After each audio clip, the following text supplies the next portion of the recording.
વિદ્યાર્થી મિત્રો, ઉદાહરણ 3 સંખ્યા રેખા પર વર્ગમૂળ 2 દર્શાવો. એકદમ ઈજી છે. આપણે એક સંખ્યા રેખા દોરવાની છે. અહીંયા બિંદુ ઓ છે. એ બિંદુ ઓને સંગત આપણે શૂન્ય સંખ્યા લઈશું. હવે આપણને આ આકૃતિ થોડી મોટી લાગે, એટલે કે આ રચના જ્યારે રચીએ છીએ ત્યારે નાના માપ લઈએ તો બરાબર થાય નહીં. એટલા માટે અહીંયા આપણે 2 સેન્ટીમીટર બરાબર 1 એકમ લઈશું. એટલે અહીંયા સંખ્યા રેખા પર અહીંયા 1, 2, 3 જે છે એ દર્શાવીશું. કેવી રીતે દર્શાવીશું? તો અહીંયા શૂન્યથી માંડી અને અહીંયા 2 સેન્ટીમીટરે 1 એકમ, પછી એના પછી બીજા 2 સેન્ટીમીટરે 2 એકમ, 3 એકમ, એમ. દાખલા તરીકે અહીંયા જોઈ શકો છો, અહીંયા આપણે શું કરીએ છીએ?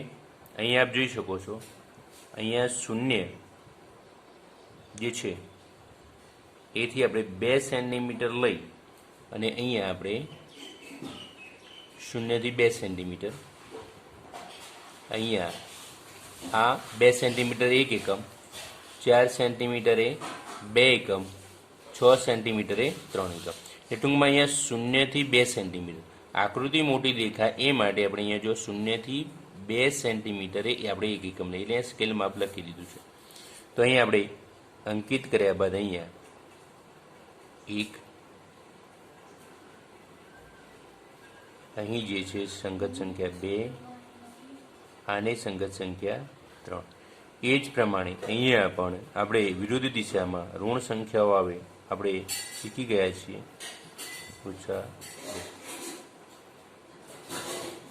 તો સંખ્યા રેખા પર આપણે શું કર્યું?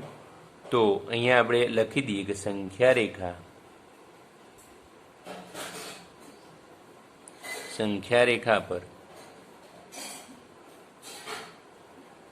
રેખા પર બિંદુ ઓ લો અને બિંદુઓને સંગત સંખ્યા કઈ છે? આપણે શૂન્ય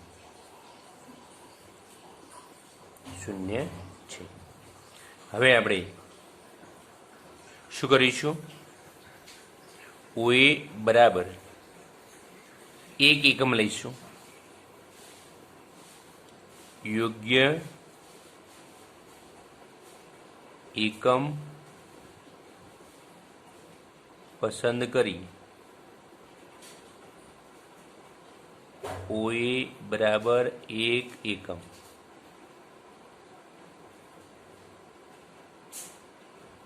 થાય તેવું આપણે બિંદુ એ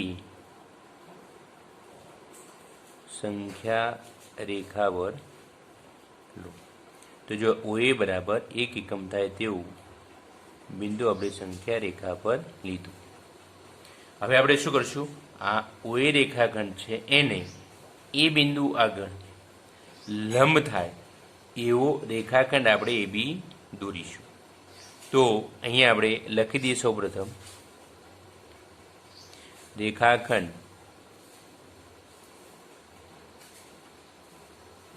ઓએને લંબ હોય તેવું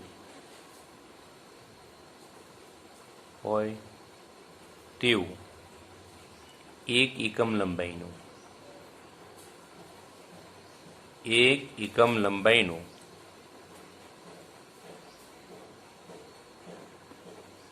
રેખાખંડ આપણે એ બી દોર. અહીં આપણે વિદ્યાર્થી મિત્રો શું કર્યું? ઓએ બરાબર 1 એકમ થાય એવું બિંદુ એ લીધું. હવે બિંદુ એ આગળ આપણે શું કરવાનું છે? બિંદુ એ આગળ ઓએને લંબ હોય એવું આપણે એ બી રેખાખંડ દોરીશું અને એ 1 એકમ આપણે દોરવાનો છે. તો જો અહીંયા આપણે આ કાટખૂણિયો છે, આ કાટખૂણિયાની મદદથી આપણે તમે કાટખૂણિયાની જગ્યાએ કોણ માપક લઈને પણ અહીંયા કરી શકો છો. અહીંયા આપણે આડી લીટી રાખી અને અહીંયા મિડલ જે છે અહીંયા એ બિંદુ આગળ રાખી અને તમે 90 અંશનો ખૂણો પસંદ કરી અને પછી 1 એકમ લઈ શકો છો. પણ આ થોડી સરળતા રહે એટલા માટે આપણે અહીંયા શું કરીશું?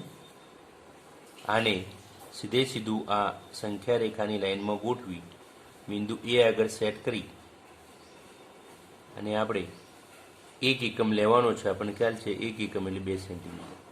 આપણે થોડી આછી લીટી દોરી દી. અહીંયા હવે 2 એકમ થાય છે સીધે સીધી. હવે એને થોડું નીચે લાવીને કાટખૂણો કરી દઈશું. જવાબ આપણે આ રીતે પણ તમે જો ફાવતું હોય તો કરી શકો છો. અહીં આપણે કાટખૂણાની મદદથી અહીંયા 2 સેન્ટીમીટર બરાબર 1 એકમ લઈ અહીંયા બિંદુ બી લીધું છે. આ 1 એકમ છે. હવે આપણે ઓ અને બીને જોડી દઈશું. તો અહીંયા આપણે લખીએ રેખાખંડ ઓબી દોરો. આપણે રેખાખંડ ઓબી દોરીશું એટલે આ પ્રમાણે આપણને એક ત્રિકોણ મળશે. અને વિદ્યાર્થી મિત્રો ખ્યાલ છે અહીંયા આપણે લંબ લીધો છે. અહીંયા આપણે લંબ લીધો હોવાથી ઓ એ બી જે છે એ કાટકોણ ત્રિકોણ થાય. એટલે અહીં આપણે લખીએ કાટકોણ ત્રિકોણ ઓ એ બીમાં આપણને ખૂણો ઓ એ બી કેવો છે? કાટખૂણો છે. અને કર્ણ કયો થશે? ઊભી.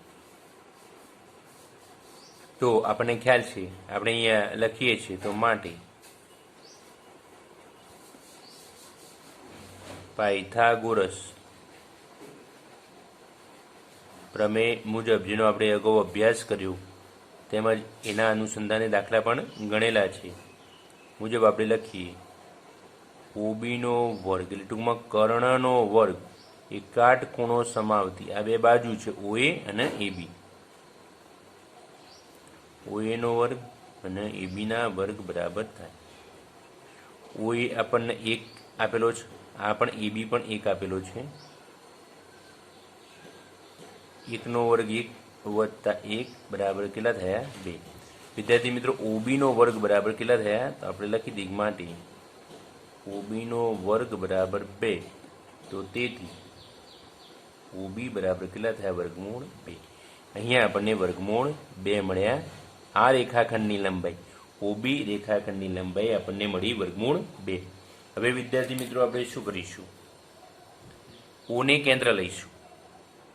આ બિંદુઓને કેન્દ્ર લઈશું. કેન્દ્ર માટે અહીંયા અણીવાળો ભાગ અહીંયા ઓ બિંદુ આગળ રાખીશું અને ત્રિજ્યા લઈશું ઓબી જેટલી. અહીંયા આપણે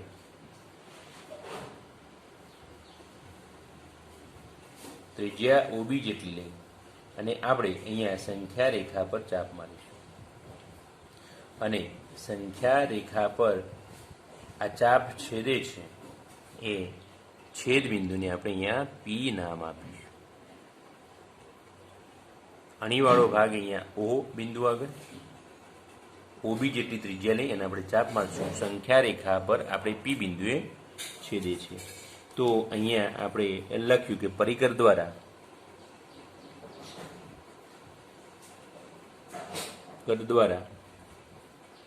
ઓને અહીંયા ઓ છે, ઓને કેન્દ્ર લઈ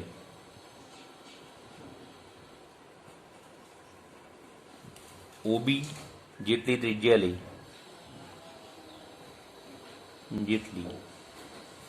ત્રિજ્યા લઈ સંખ્યા રેખાની આપણે શું કર્યું? સંખ્યા રેખાની પીમાં છેદતું ચાપ દોરીએ.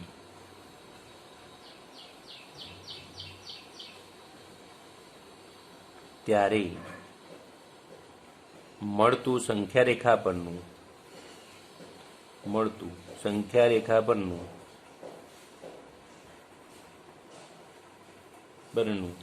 બિંદુ પી એ વર્ગમૂળ 2 ને સંગત બિંદુ થાય. બિંદુ થાય.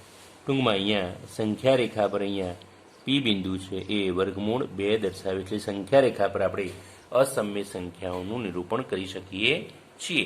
આપણે અગાઉ વાત કરી હતી અસમ્ય સંખ્યાનું કે વાસ્તવિક સંખ્યાઓનું સંખ્યા રેખા પર નિરૂપણ થાય તો સમ્ય સંખ્યા સુધી તો આપણે જોયું હતું અને એ વખતે વાત કરી હતી કે અસમ્ય સંખ્યાનું પણ નિરૂપણ થાય છે. આપણે અહીંયા પ્રયોગ કરીને એક પ્રવૃત્તિ કરી અને એનું નિરૂપણ કરી શકીએ છીએ.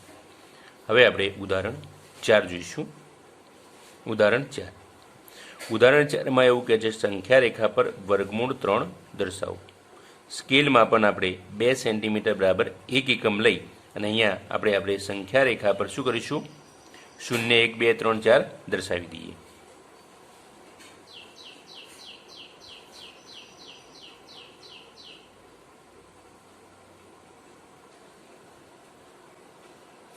વિદ્યાર્થી મિત્રો, ઉદાહરણ 4 સંખ્યા રેખા પર વર્ગમૂળ 3 દર્શાવો. સ્કેલ માપન આપણને ખબર છે 2 સેન્ટીમીટર બરાબર 1 એકમ. હવે જો આપણે અહીંયા સંખ્યા રેખા જે અગાઉ આપણે ઉદાહરણ 3માં દોરી હતી એ પ્રમાણે અહીંયા સંખ્યા રેખા દોરવાની છે. એમાં 0 આપણે 2 સેન્ટીમીટર બરાબર 1 એકમ, બીજા 2 સેન્ટીમીટર 2 એકમ, એમ આપણે 2 સેન્ટીમીટર 1 એકમ 2 સેન્ટીમીટર 1 એકમ તરીકે અહીંયા 1 2 3 વિરુદ્ધ દિશામાં -1 -2 -3 દર્શાવવાના છે. હવે આપણે OA બરાબર 1 એકમ લઈને અહીંયા આપણે શું કરીશું એ બિંદુ લઈશું. બિંદુ ઓને સંગત 0 અને OA બરાબર 1 લઈને અહીંયા બિંદુ A મૂકીશું. બિંદુ A ને અહીંયા OA ને લંબ હોય એવું બિંદુ A આગળ આપણે AB લંબ રચીશું. જેમ આપણે અગાઉ રચ્યો તો એ પ્રમાણે અહીંયા પણ આપણે એ રીતે લંબ રચવાનો છે. લંબ રચ્યા બાદ અહીંયા OB ને આપણે જોડીશું. OB ને જોડવાથી પાયથાગોરસ પ્રમેય મુજબ કાટકોણ ત્રિકોણ OAB માટે જો અહીંયા કાટકોણ ત્રિકોણ થાય છે OAB માટે અહીંયા OA નો વર્ગ અને AB નો વર્ગ એ કર્ણના વર્ગ બરાબર થાય. તો અહીંયા લખીએ OB નો વર્ગ OA નો વર્ગ વત્તા AB નો વર્ગ. OA આપણને 1, AB 1, 1 નો વર્ગ 1, 1 નો વર્ગ 1 એટલે કેટલા આવ્યા 2. OB નો વર્ગ બરાબર કેટલા મળ્યા 2. તો OB બરાબર કેટલા થયા વર્ગમૂળમાં 2. અહીંયા વર્ગમૂળમાં 2 લખી દે જે અગાઉ આપણે રચનામાં કરેલું છે. પરંતુ અહીંયા તો આપણે કેટલા વર્ગમૂળ 3 દર્શાવવા છે. તો અહીંયા આપણે આગળ જઈશું. અહીંયા શું કરીશું અહીંયા ફરીવાર આપણે અહીંયા લંબ દોરીશું. અહીંયા આપણે OB છે આ કાટખૂણિયાથી સરળ રહે એટલા માટે અહીંયા કાટખૂણી લીધું છે. આપ 90°નો ખૂણો દોરવા માટે કોણ માપક લઈ શકો છો. અહીંયા આપણે બીને જોઈએ બરાબર ને અહીંથી 2 સેન્ટીમીટર 1 એકમ. અહીંયા આપણે 2 સેન્ટીમીટર 1 એકમ દોરી દઈએ છીએ. અહીંયા કાટખૂણાની મદદથી આપણે એ દોરી દીધો છે. થોડું કાટું કરી દઈએ બરાબર છે. આ 1 એકમ અહીંયા સી નામ આપીએ. આપણે શું કર્યું OB છે. હવે આપણે OB ને લંબ હોય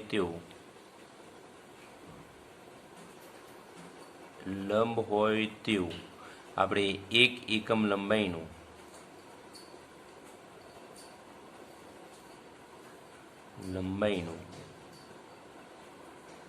BC દોરો. સાથે સાથે BC દોર્યા બાદ અહીંયા આપણે OC ને જોડી દઈએ છીએ. OC દોરીએ અને રેખાખંડ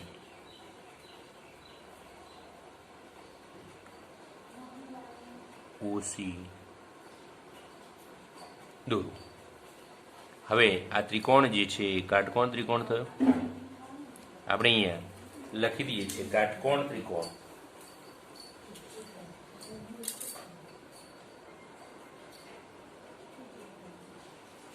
કાટકોણ ત્રિકોણ આપણે OBC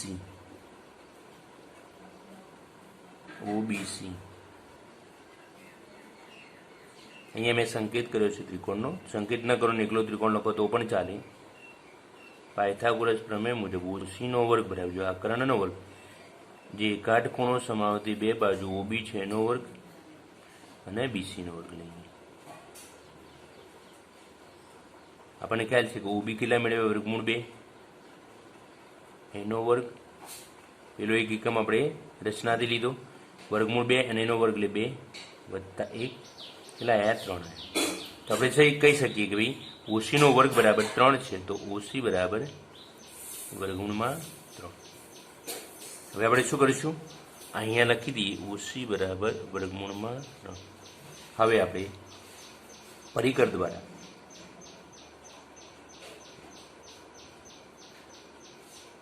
ઓ ને પરિકર દ્વારા ઓને કેન્દ્ર લઈ આપણે ઓસી જેટલી ત્રિજ્યા લઈશું. કેટલી? ઓસી જેટલી. ઓસી જેટલી ત્રિજ્યા લઈ સંખ્યા રેખાને આવું જોઈએ. આપણે શું કરીશું? ઓને કેન્દ્ર લઈએ છીએ. જો અહીંયા અણીવાળો ભાગ ઓ આગળ લઈશું. આ પરિકરની લંબાઈ એને ઓસી જેટલી આપણે ત્રિજ્યા લઈશું. જો અહીંયા ઓ કેન્દ્ર બનશે અને ઓસી જેટલી ત્રિજ્યા લઈને આપણે આ સંખ્યા રેખા પર ચાપ મારીશું. આપ જોઈ શકો છો પરિકર દ્વારા. અને જે સંખ્યા રેખાને પી બિંદુમાં છેદે છે, જો આ ચાપ સંખ્યા રેખાને પી બિંદુમાં છેદે છે. એટલે આપણે અહીંયા એ પી બિંદુ લખી દઈએ છીએ. અહીંયા જે છેદે છે ત્યાં તો સંખ્યા રેખાને બિંદુ પીમાં છેદતું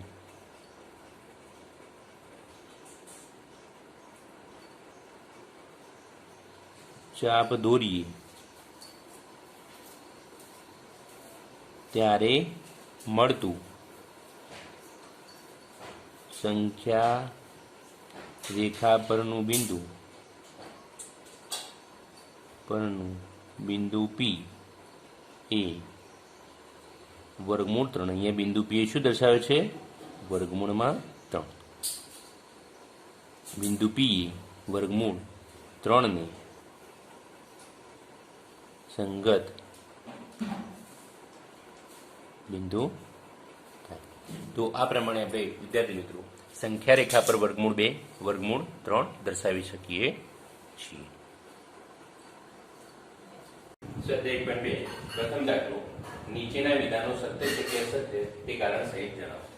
જો પ્રથમ છે દરેક અસમય સંખ્યા એ વાસ્તવિક સંખ્યા છે. તો જો વિદ્યાર્થી મિત્રો દરેક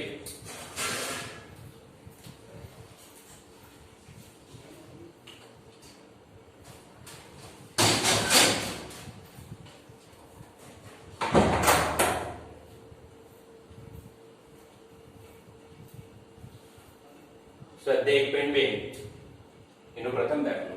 નીચેના વિધાનો સત્ય છે કે અસત્ય કારણ સહિત જવાબ આપો. જો પ્રથમ વિધાન છે આપણું દરેક અસમય સંખ્યા એ વાસ્તવિક સંખ્યા છે. તો વિદ્યાર્થી મિત્રો આપણે આ પ્રશ્નનો જવાબ આપીએ. દરેક અસમય સંખ્યા વાસ્તવિક સંખ્યા છે. તો વિધાન આપને કેવું લાગે છે? તો આ વિધાન સત્ય છે. કારણ કે વાસ્તવિક સંખ્યાઓમાં સમય અને અસમય સંખ્યાઓનો સમાવેશ થાય છે. તો માટે સમય સંખ્યાઓ પણ વાસ્તવિક સંખ્યાઓ છે, અસમય સંખ્યાઓ પણ વાસ્તવિક સંખ્યાઓ છે. એટલે આપણે કહી શકીએ કે અસમય સંખ્યાઓ વાસ્તવિક સંખ્યાઓ છે. તો આ વિધાન સાચું છે. કારણ કે વાસ્તવિક સંખ્યાઓમાં અસમય અને સમય બંનેનો સમાવેશ થાય છે. તો અહીંયા પહેલા કે આપેલ વિધાન સત્ય છે. વાસ્તવિક સંખ્યાના સમૂહમાં દરેક સમય સંખ્યા તથા દરેક અસમય સંખ્યાનો સમાવેશ થાય છે. બીજું આપણે જોઈએ સંખ્યા રેખા પરનું દરેક બિંદુ. આપણે સંખ્યા રેખા પર જોઈએ દરેક બિંદુ કોઈ પ્રાકૃતિક સંખ્યા એટલે 1, 2, 3 બધી ધરાવે છે. એમ માટે વર્ગમૂળ m સ્વરૂપનું હોય છે. કોઈ પણ પ્રાકૃતિક સંખ્યા m માટે વર્ગમૂળ m સ્વરૂપનું હોય છે. તો આ વિધાન અસત્ય છે. કારણ કે વર્ગમૂળ m ઋણ પણ હોઈ શકે. અહીં આપણે લખીએ કારણ આપેલ વિધાન અસત્ય છે. કારણ સંખ્યા રેખા પર દર્શાવવામાં આવતી ઋણ સંખ્યાઓ કદી પણ કોઈ પ્રાકૃતિક સંખ્યા m માટે સંખ્યા રેખા પર આપણે ઋણ સંખ્યાઓ પણ દર્શાવીએ છીએ. તો કદી કોઈ પ્રાકૃતિક સંખ્યા m માટે વર્ગમૂળ m સ્વરૂપની હોઈ શકે નહીં. કોઈ પણ પ્રાકૃતિક સંખ્યા m માટે વર્ગમૂળ m ધન સંખ્યા હોય છે. સ્વાધ્યાય 1.2 એનો ત્રીજો દરેક વાસ્તવિક સંખ્યા એ અસમય સંખ્યા છે. તો વિદ્યાર્થી મિત્રો આ વિધાન કેવું છે? તો આ વિધાન અસત્ય છે, કારણ કે બધી વાસ્તવિક સંખ્યાઓ અસમય સંખ્યાઓ હોય નહીં, કારણ કે વાસ્તવિક સંખ્યાઓમાં સમય સંખ્યાઓ અને અસમય સંખ્યાઓ બંનેનો સમાવેશ થાય છે. એટલા માટે વાસ્તવિક સંખ્યાઓ અસમય સંખ્યાઓ હોય નહીં. વાસ્તવિક સંખ્યાઓ સમય સંખ્યાઓ હોય. એટલે અહીંયા લખ્યું છે વાસ્તવિક સંખ્યા એ અસમય સંખ્યા છે, અસમય સંખ્યા. તો આ વિધાન અસત્ય છે, કારણ કે વાસ્તવિક સંખ્યાઓના સમૂહમાં સમય સંખ્યાઓ તથા અસમય સંખ્યાઓ બંનેનો સમાવેશ થાય. આથી દરેક વાસ્તવિક સંખ્યા સમય સંખ્યા અથવા તો અસમય સંખ્યા હોઈ શકે. સ્વાધ્યાય ખંડ 2 બીજો જે દાખલો છે આપણે જોઈએ. શું દરેક ધન પૂર્ણાંકનું વર્ગમૂળ અસમય હોય છે? તો આપણે કોઈ પણ ધન પૂર્ણાંક લઈએ, 1 થી તે માંડી અને અનંત સુધીના ધન પૂર્ણાંકો લઈએ, તો બધા જ ધન પૂર્ણાંકોનું વર્ગમૂળ અસમય હોય છે. આપણે અગાઉ ચર્ચા કરેલી છે. જો 1 આપણે લઈએ તો 1 નું વર્ગમૂળ 1 પૂર્ણ સંખ્યા મળી ગઈ આપણને, એટલે સમય સંખ્યા મળે છે. 4 જે છે એનું વર્ગમૂળ કાઢીએ તો કેટલું મળે છે? 2 પૂર્ણ સંખ્યા એટલે કે સમય સંખ્યા મળે છે. 9 છે એનું વર્ગમૂળ કાઢીએ તો એ 3 મળે છે. એટલે 16, 25, 36 આ બધી સંખ્યાઓના આપણે વર્ગમૂળ કાઢીએ છીએ તો આપણને એ સમય સંખ્યા મળે છે, પૂર્ણ સંખ્યા મળે. આ બધી જ સંખ્યાઓ જે છે કે જેનું આપણે વર્ગમૂળ કાઢીને પૂર્ણ સંખ્યા મળે તો એ બધી જ જે સંખ્યાઓ છે એની પૂર્ણ વર્ગ સંખ્યા કહે છે.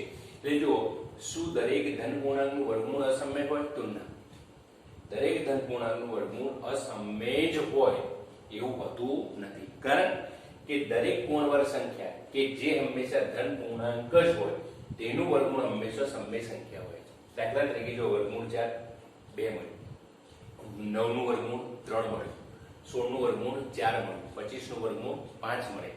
તો આ બધી જે સંખ્યાઓ છે 4, 9, 16 એનું વર્ગમૂળ પૂર્ણ સંખ્યા મળે છે. એટલા માટે પૂર્ણ વર્ગ સંખ્યાઓ કહેવામાં આવે છે.